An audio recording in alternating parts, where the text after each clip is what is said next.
Clark Gable was the king of Hollywood, but he was also its ultimate vault. The square-jawed, smooth-talking, leading man who carried more scandalous secrets than any gossip columnist could dream up.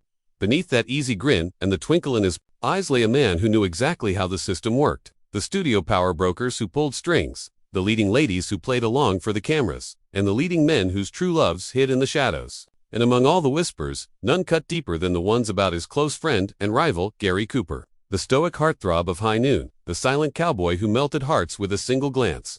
The rumors about Gary's private life were always there, traded in smoky backlot bars and whispered on studio golf courses. But Clark, of all people, knew the truth because he'd seen it up close. And decades later, in a half-finished memoir no publisher ever dared print, he finally named the men the world never knew. Cooper loved. It all began on a warm California night in 1932. Long after the cameras stopped rolling on a farewell to arms, Gary and Clark sat on the hood of Clark's Packard under a sky so clear it made both men feel small. Clark wrote that Gary's laugh that night was softer than any fan would ever believe. Not the rugged all-American hero laugh, but the laugh of a man who desperately needed to unburden his soul. Gary told him about the loneliness about the roles he played, not just on screen, but off. The dutiful husband, the ladies' man, the heartthrob, whose studio contract demanded he show up at every premiere with a beautiful woman on his arm. But the truth was, some nights when the limousines rolled away and the gossip rags went to press, Gary would slip away to a little house in the Hollywood Hills, a place where a handful of men like him, men who'd signed the same morality clauses, could be themselves for a few stolen hours. Clark didn't judge him. How could he? He'd seen enough secrets in Hollywood to know that love in any form was precious.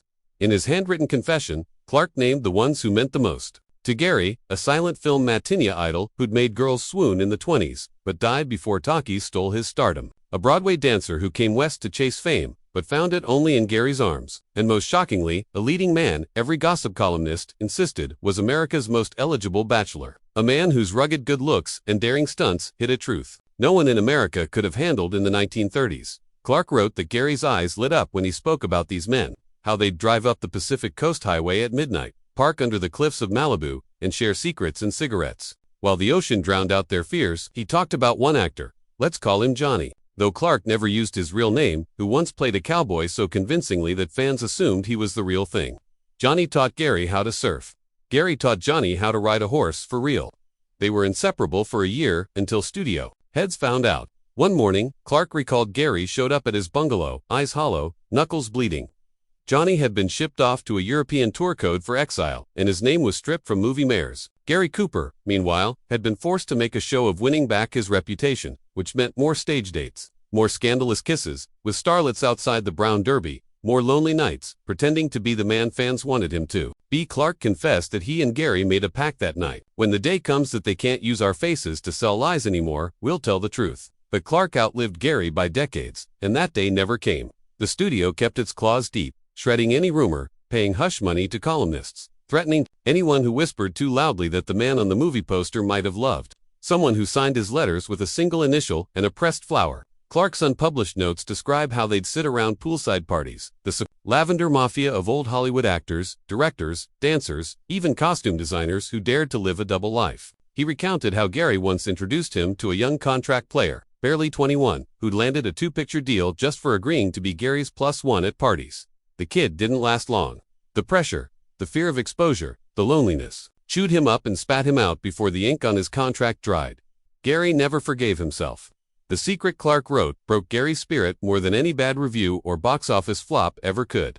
By the time he filmed High Noon, that grim determination, you see, in his eyes wasn't just acting. It was a man carrying a love he'd buried so deep that even his closest friends only got glimpses in dark bars and backseat whispers.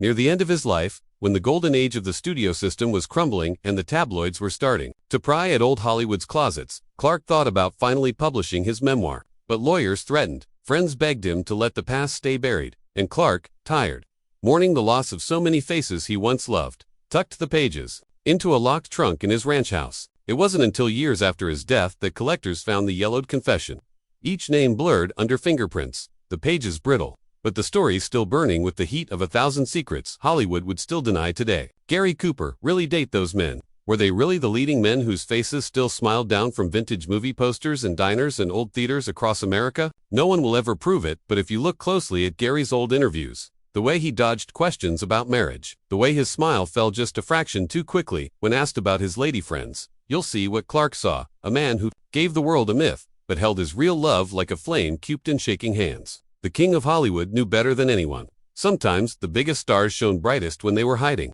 In the dark, and maybe in some forgotten corner of old Hollywood, there's still a little house with a blue door and a ghost at the window, waiting for the world to catch up to the truth Clark Gable never got to tell. Subscribe to Hollywood Untold for more emotional stories behind music legends and the feuds that shaped rock history. Tap the bell to never miss a beat.